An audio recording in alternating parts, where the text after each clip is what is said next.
E a gente continua fazendo essa leitura, e aqui, além da transfiguração, no capítulo 17, onde Jesus se revela, né, a sua forma celestial, vamos dizer assim, vemos aqui Jesus continuamente curando, libertando e transformando a vida das pessoas no que se refere à consciência. Jesus, o tempo todo, através dos seus ensinamentos, ele quer nos trazer uma nova consciência, uma nova percepção acerca de tudo. Jesus, ele se apresenta e os apóstolos, ali, os discípulos, eles começam a ver quem de fato é Jesus. Que não era apenas um profeta, não era um profeta da forma que a maioria ali entendia, se não todos entendiam.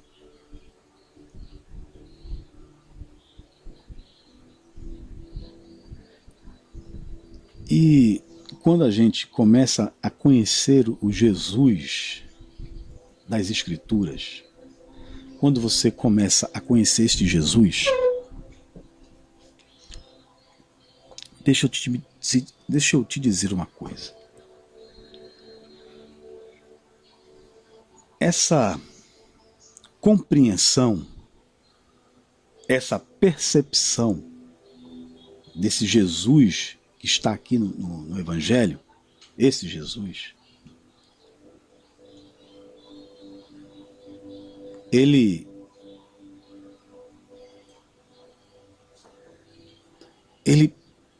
passa por cima, ele transcende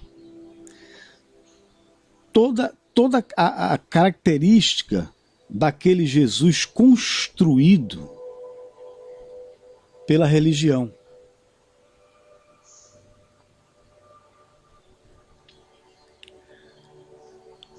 O Jesus do Evangelho,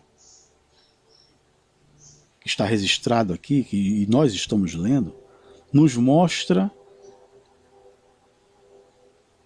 uma pessoa, porque trata-se do Deus encarnado, e que se veio como um de nós, esvaziou-se de si mesmo, se fez carne, igual a qualquer um de nós. E ele, andando entre nós e como um de nós, ele demonstra toda a sua compaixão,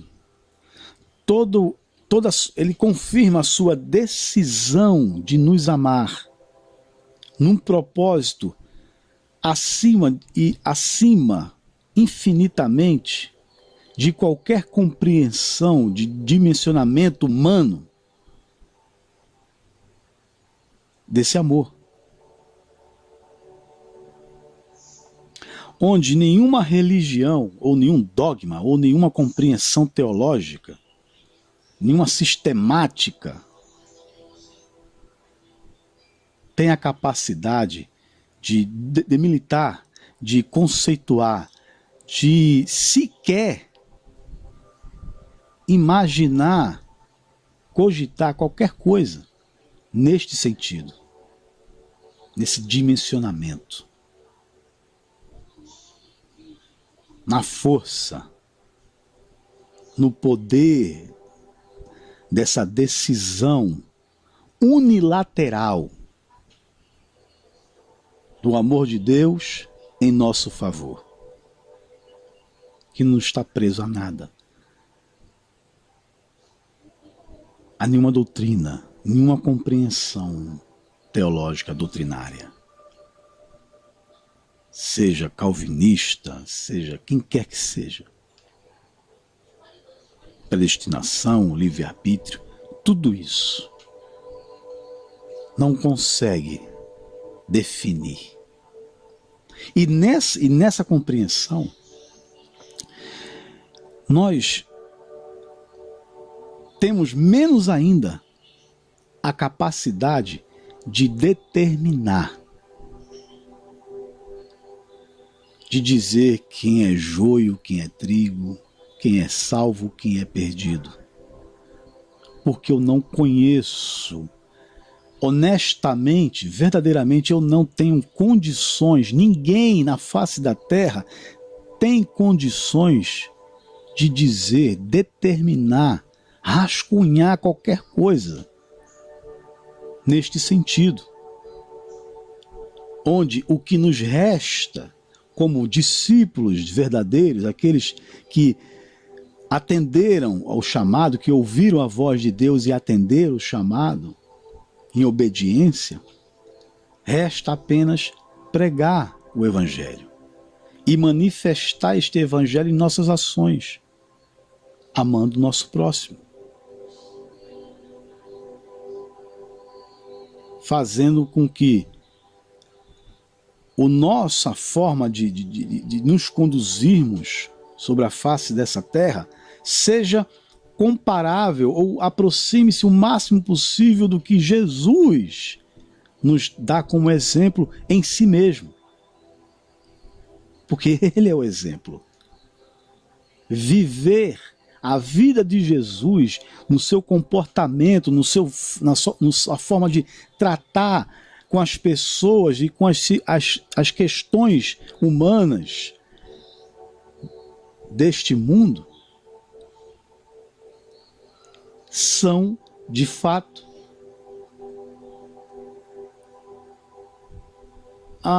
o modelo, vamos dizer assim. E este modelo está aqui nos Evangelhos. Eu não preciso do Velho Testamento. O Velho Testamento, eu já falei aqui logo no início, eu acho que foi no primeiro vídeo dessa série, nossa. O Velho Testamento, ele é referencial. É só para você entender como chegamos até aqui. O porquê de Jesus ter vindo, a necessidade de Jesus ter vindo e estado entre nós, se tornado carne, se feito carne, como um de nós, e andou como um de nós entre nós, sentindo fome, frio, dor, medo, todos os nossos sentidos. E ali ele mostra o caminho, que é Ele mesmo. O caminho que tem que ser trilhado. A forma que a nossa vida tem que ser conduzida. A forma que devemos encarar os problemas desta vida, as aflições desse tempo, desta geração, os problemas dessa geração. A forma como devemos lidar com esses problemas.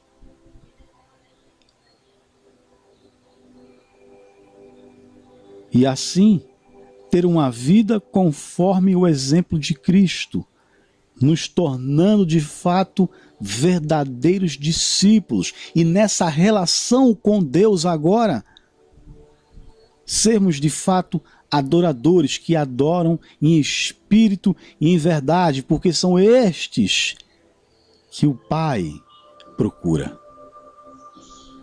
São estes que adoram em espírito e verdade. E o significado de adorar em espírito e verdade é todo o meu ser, a minha sinceridade em tudo que eu faça, em todos os momentos da minha vida, direcionado nesta expectativa, nesta visão, onde o que é trilhado, o caminho que é trilhado, é o próprio exemplo de Jesus.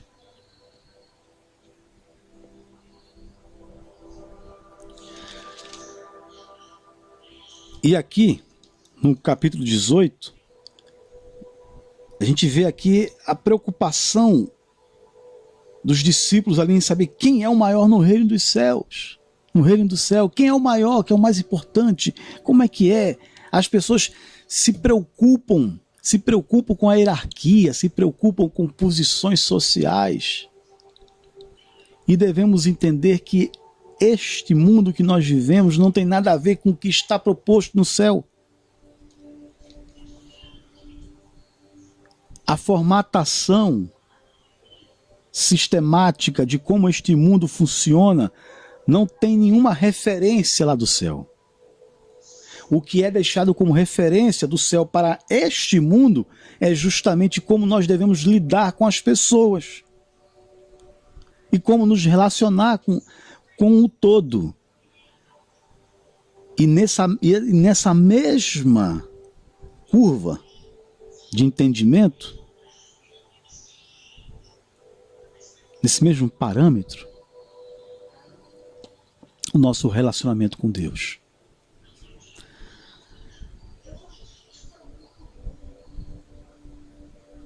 E Jesus fala, se você não se comportar como uma criança, você não é nada. Você está preocupado com tamanho, com posição? Tenha a simplicidade de uma criança. Uma criança, ela perdoa facilmente. Uma criança, ela não tem maldade. Uma criança, ela sempre tem esperança.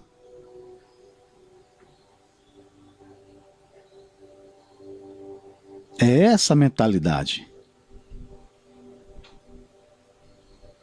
É da esperança. É da pureza de pensamento. É dar sem esperar nada de volta. É estender a mão, mesmo para aquele que você nem conhece. É estar disposto a perdoar. Sempre. É a criança. Você pode decepcionar uma criança, fazer algo que a criança se entristece, mas se você pedir desculpa a ela, pedir perdão a ela, ela vai lhe perdoar. Porque ela tem a pureza da criança. E essa pureza não a diminui. Ao contrário, Jesus demonstra que essa pureza, essa simplicidade, essa humildade é a que a engrandece. E é justamente esse tipo de conduta, esse tipo de entendimento, de compreensão acerca do que está ao nosso redor, social, material, espiritual, essa compreensão é justamente a postura que agrada a Deus. Justamente essa.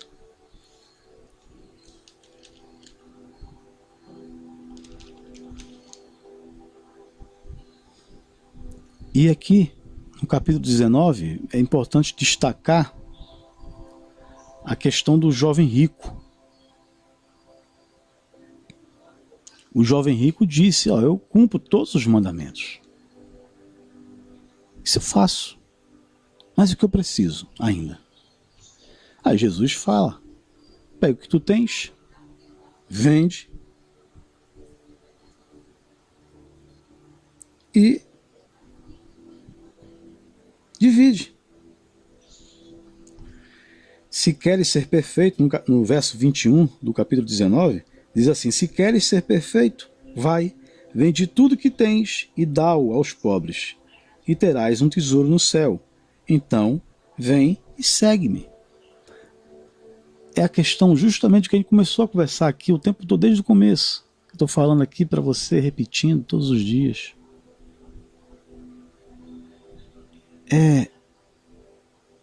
Olha, não se apegue às coisas materiais. Não se apegue. Não permita que questões materiais, dinheiro, essas coisas te afastem de Deus. Não permita que as questões desse mundo faça com que você se afaste, saia do caminho que é Jesus. Se há uma questão tua que demanda perdão, perdoe. Ou peça perdão, se for o caso. Se for algo que você tem que retratar de alguma forma, retrate. Seja humilde. Seja manso. Se algo depende disso para que você siga em frente, siga, faça para poder seguir em frente. Porque às vezes acontecem coisas na nossa vida e que a gente guarda no nosso coração que nos impede de seguir em frente. Há situações que ocorrem que são questões naturais, como morte, por exemplo, a falta de alguém que você ama muito, que amou muito, e a falta dessa pessoa impede de que você siga em frente. Você está apegado ainda às coisas desse mundo. E as coisas desse mundo envolvem também pessoas. E isso não pode te impedir. Você não pode permitir que isso te impeça a seguir em frente. Porque é preciso seguir em frente. A vida, ela necessita de que você caminhe, continue caminhando, seguindo em frente. Isso no aspecto material, o que a gente vê, o orgânico. Mas da mesma forma é o espiritual, que anda junto, não se separa. O espiritual e este mundo terreno, eles estão juntos. Isso não se separa. Não até o momento de se separar, de fato. Mas até o momento não. Andam juntos. Nós estamos aqui, você está aqui. Então anda junto ainda para você. Anda junto ainda para mim. Porque estamos aqui. Mas para você, nessa caminhada proposta por Cristo, é necessário que você se desprenda. Que é um exemplo do apóstolo assim, olha, deixa eu enterrar meus pais. Ele disse, deixa que os mortos enterrem os seus mortos. Ou seja, siga em frente. Quer caminhar comigo? Ande para frente. Não se apegue. Não deixe que nada disso te impeça, ou dificulte, ou te gere traumas, para que você continue a caminhar. Nós sentimos as percas. É natural sentir, mas não podem justificar a desistência, a nossa desistência de continuar a caminhar nesta vida. Não justifica.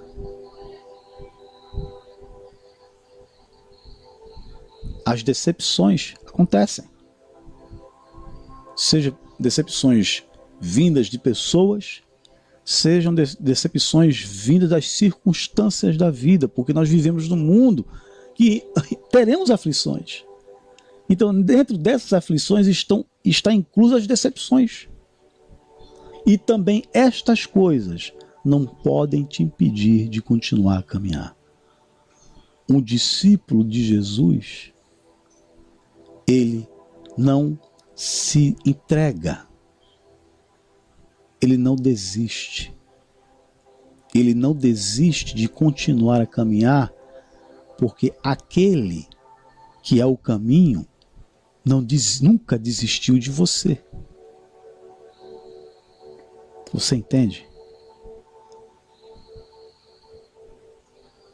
E andar neste caminho significa obedecer os ensinamentos de Jesus. Então eu nunca vou desistir. Eu vou sempre insistir e não desistir. É insistir nesta caminhada. Mesmo que eu tropece, mesmo que eu caia, mesmo que as coisas aconteçam, a decepção chega, o medo, as tempestades batam a porta. Mas eu tenho que prosseguir. e não permitir que essas coisas interrompam a minha caminhada em direção a Cristo, porque eu estou seguindo Ele. Então, estou falando aqui de questões corriqueiras. Mas trata-se também, dentro dessas questões corriqueiras, entra também as questões financeiras, que entra o dinheiro, os bens, as propriedades. Essas coisas não podem te impedir de seguir no caminho de obediência à palavra de Deus. No sentido de que você não pode se prender. Você não pode ter receio de colocar o propósito de Deus na tua vida, que é seguir em obediência, amar o próximo, de seguir fazendo as boas obras. Você não pode permitir que essas coisas te impeçam. Esse é o propósito de Deus. Porque as pessoas dentro das igrejas, que hoje a grande maioria, colocam como propósito de Deus promessas. Não, porque a promessa de Deus, olha isso, aquilo, outro, você vai sair de baixo, vai para cima, e você agora não é mais cauda, você é cabeça. Não tem nada a ver com o propósito de Deus. O propósito de Deus é a salvação. O sacrifício de Jesus é para este propósito.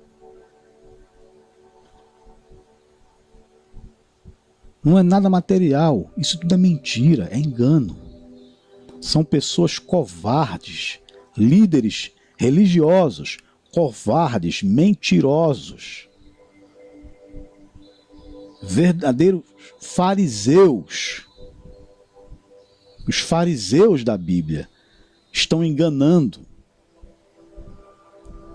E as pessoas, por falta de conhecimento, entram neste engano, onde esses guias cegos estão conduzindo cegos.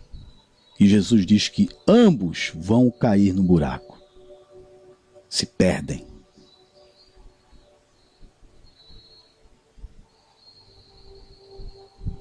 Então é importante que você leia o Evangelho. Leia. E eu tenho a plena certeza de que o Espírito Santo de Deus vai abrir teu entendimento, vai tirar as escamas dos teus olhos, a venda dos teus olhos, e você vai enxergar claramente. Porque o Evangelho é simples. Jesus não veio para complicar. Jesus, ao contrário, ele veio para te mostrar, para nos mostrar o caminho a ser seguido de fato. Porque a religião da época, a religiosidade e esses religiosos estavam e estão dificultando, acrescentando peso ao fardo, acirrando o jugo, porque querem o controle, querem dominar a sua vida para os seus propósitos pessoais de poder, porque nem eles mesmos acreditam mais na palavra de Deus, porque se acreditassem, não estariam cometendo tais coisas. Continue aqui com a gente. Acesse lá o portal.